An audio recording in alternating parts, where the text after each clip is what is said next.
नमस्कार दोस्तों, स्वागत है आपका अपने अपने YouTube चैनल यूपीपीसीएल क्रैकर्स के अंदर। तो आज हम पिछले लेक्चर में मैंने आपको टाइप्स ऑफ डिस्ट्रीब्यूशन सिस्टम पढ़ाए थे, रेडियल, रिंग, मेन एक्सेट्रा। आज हम पढ़ेंगे कि factors important for designing feeder and distributors, कि जो हमारे फीडर और डिस्ट्रीब्यूटर्स होते हैं इनको डिजाइन करने के लिए क्या क्या फैक्टर इंपॉर्टेंट होते हैं। देखिए, ये टॉपिक को कंसिडर करना इसलिए भी इंपॉर्टेंट होता है क्योंकि कल आप जब भी कभी जैसे आप एग्जाम क्रैक करोगे तो आप एंट्री लोगे पावर डिपार्टमेंट के अंदर। तो पावर डिपार्टमेंट के अंदर फीडर एंड डिस्ट्रीब्यूटर्स जो होते हैं, ठीक है, इनकी जो डिजाइनिंग होती है, ठीक है, वो बहुत ही इंपॉर्टेंट होती है। ठीक है, तो इनकी डिजाइनिंग करने में फीडर और डिस्ट्रीब्यूटर की क्या क्या फैक्टर हमें लेके चलने पड़ते हैं, ठीक है, तो उन्हीं के बारे में हमने डिस्कस किया। और यहां से एक क्वेश्चन बन भी सकता है, आज तक तो बना नहीं है पर हो सकता है, जिस तरीके से आजकल ट्रेंड चल रहा है पेपर का, घुमावदार पेपर का, एक क्वेश्चन आपको यहां से देखने को मिल जाए। तो सबसे पहले समझते हैं factors for designing feeder and distributor. तो देखिए, जब भी हमें कोई फीडर और डिस्ट्रीब्यूटर को डिजाइन करना पड़ता है तो सबसे पहला फैक्टर जो उसमें कंसिडर करना पड़ता है वो कंसिडर करना पड़ता है इकोनॉमी। इकोनॉमी का मतलब क्या है कि हमारे पैसे ज्यादा ना लगे और एक अच्छा फीडर और डिस्ट्रीब्यूटर डिजाइन हो जाए। एक अच्छे इंजीनियर की क्वालिटी वही होती है जो कम कॉस्ट में एक अच्छा वो बना के दे दे, कोई भी अच्छी इलेक्ट्रिकल इंस्टॉलेशन को डिजाइन करके दे दे। तो सबसे पहले इकोनॉमी सबसे इंपॉर्टेंट फैक्टर है कि इकोनॉमी यानी कि हमें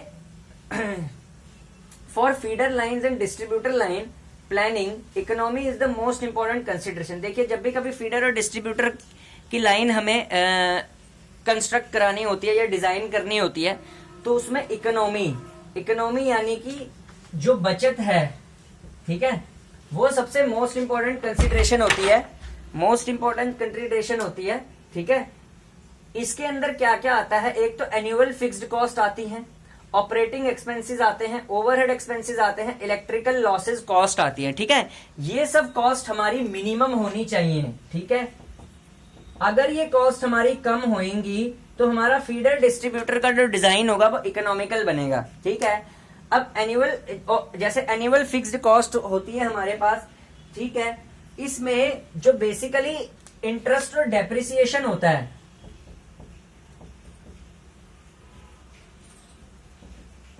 को इंक्लूड करके ये जो कॉस्ट होनी चाहिए, एनुअल फिक्स्ड कॉस्ट जो आनी चाहिए फीडर की, वो बेसिकली आनी चाहिए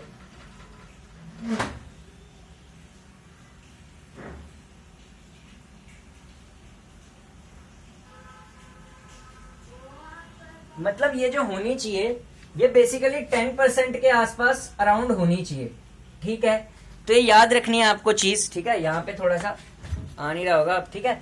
सबसे पहला एनुअल फिक्स्ड कॉस्ट होता है, इंटरेस्ट और डेप्रिसिएशन को मिला के 10% ऑफ दी टोटल एक्सपेंसेस के होना चाहिए, ठीक है। नेक्स्ट होनी चाहिए ऑपरेटिंग एक्सपेंसेस। अब ये ऑपरेटिंग एक्सपेंसेस क्या होते हैं? ऑपरेटिंग एक्सपेंसेस क्या होती है?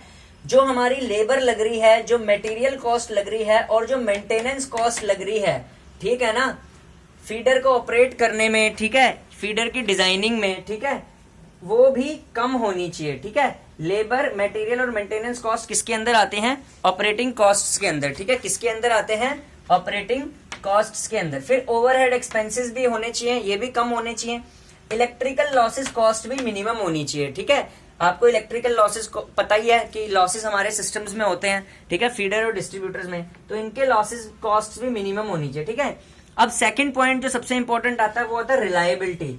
कभी भी किसी फीडर और डिस्ट्रीब्यूटर को डिजाइन किया जाता है तो इस तरीके से डिजाइन किया जाता है कि जो रिलायबिलिटी हो, जो मंदता हो कंज्यूमर को, ठीक है ना, जो रिलायबिलिटी हो कंज्यूमर्स तक वो बहुत अच्छी पहुंचे। क्यों पहुंचे समझिए पहले।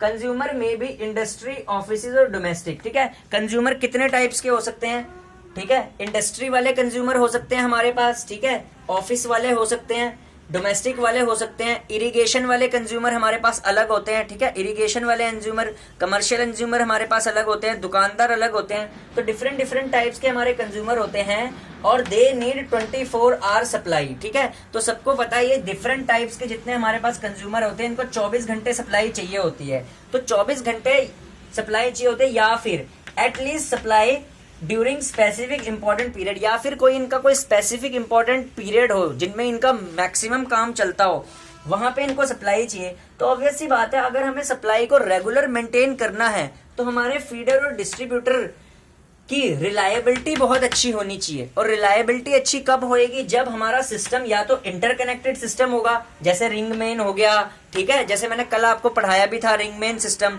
ठीक है, ठीक है, या तो वैसा होगा। दूसरा, एक हमारे पास स्टैंड बाय सिस्टम्स भी होने चाहिए, ठीक है। स्टैंड बाय सिस्टम का मतलब क्या होता है? एक अगर खराब हो जाता है तो दूसरा सप्लाई दे सके, ठीक है। तीसरा, ऑटोमेटिक कंट्रोल सिस्टम्स अगर इंट्रोड्यूस हो जाते हैं फीडर और डिस्ट्रीब्यूशन मतलब डिस्ट्रीब्यूशन सेक्शंस में, तो जो लॉसेस हो सकते हैं हमारे वो कम हो सकते हैं, ठीक है, जिससे और रिलायबिलिटी बढ़ सकती है, ठीक है।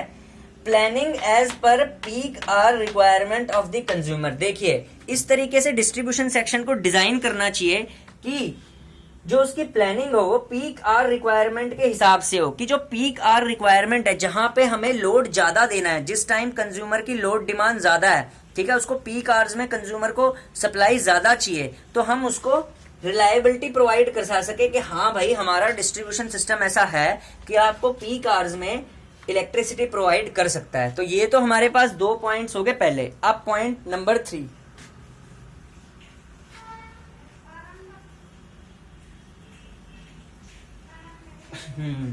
अब सबसे इंपॉर्टेंट पॉइंट लिखवा रखूं,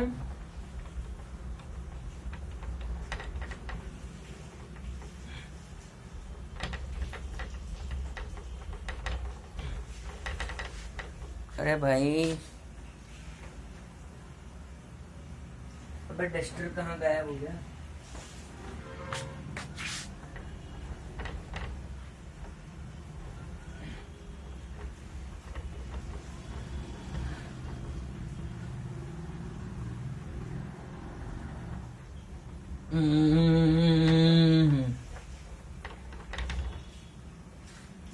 ठीक है, अब सबसे इंपॉर्टेंट पॉइंट लिखवा रहे हैं कि proper voltage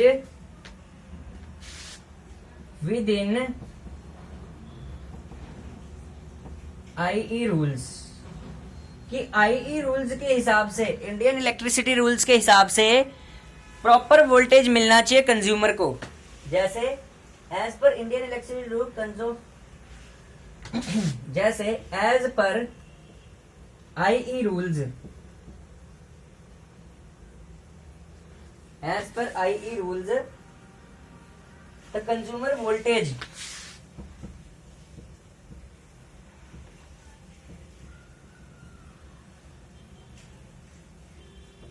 shouldn't cross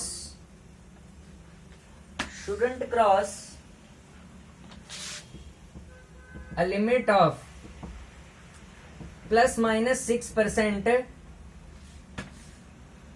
of the declared voltage।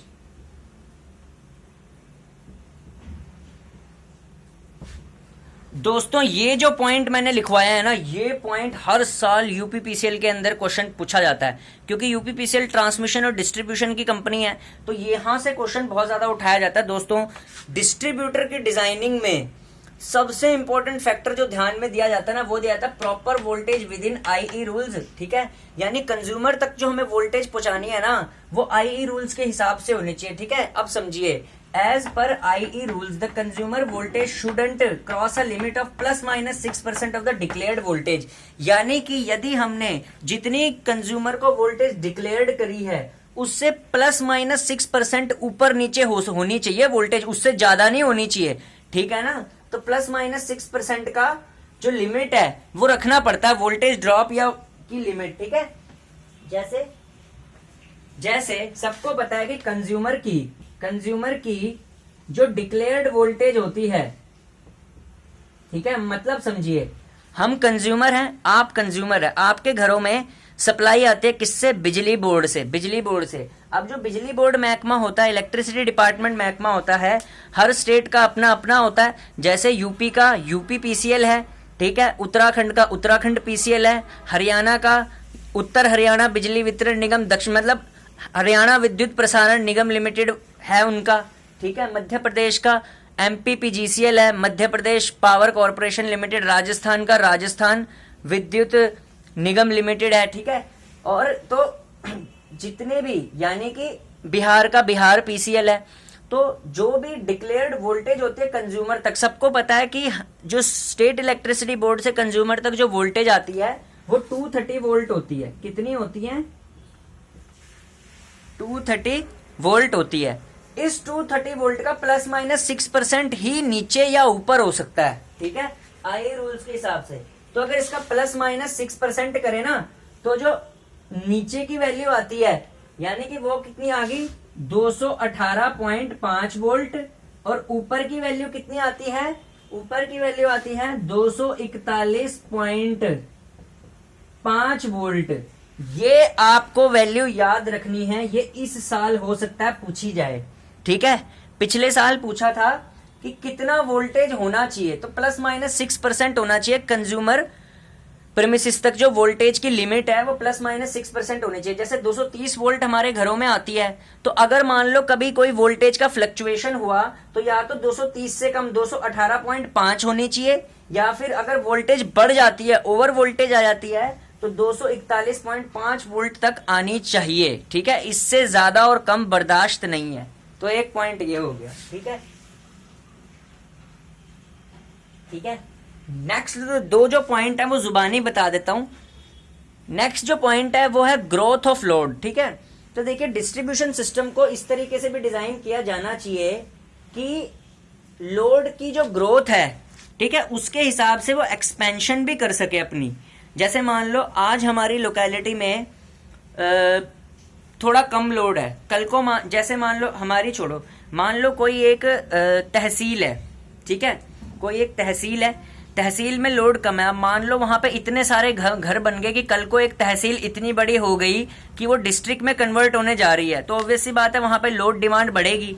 तो हमारी लोड डिमांड अगर बढ़ती है तो हमारा डिस्ट्रीब्यूशन सिस्टम इतना फ्लेक्सिबल होना चाहिए कि हम उसकी एक्सपेंशन भी कर सकें, ठीक है। तो ग्रोथ लोड में यहां पे लिख लेता हूं, ठीक है, ग्रोथ ऑफ लोड में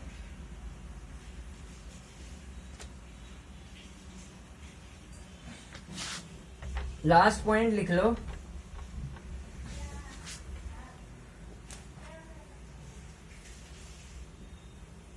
ये रहा,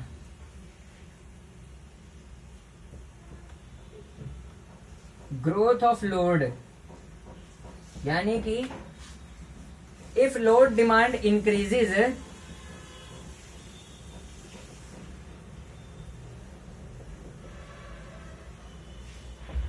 distribution system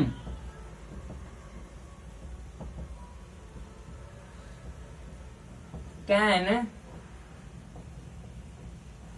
expand, ठीक है। तो डिस्ट्रीब्यूशन सिस्टम को एक्सपैंड कर सके अगर लोड डिमांड इंक्रीज कर जाती है।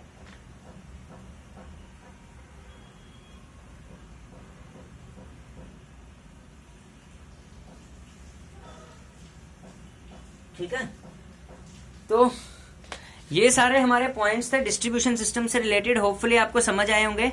तो चैनल सब्सक्राइब कीजिए। एक एक पॉइंट को मैंने डिस्कस किया है और इस पॉइंट से बाहर आपको एक भी क्वेश्चन नहीं मिलेगा, ठीक है। अगर मेरी वीडियो देख लोगे तो बहुत ही अच्छा है। और तो थैंक यू।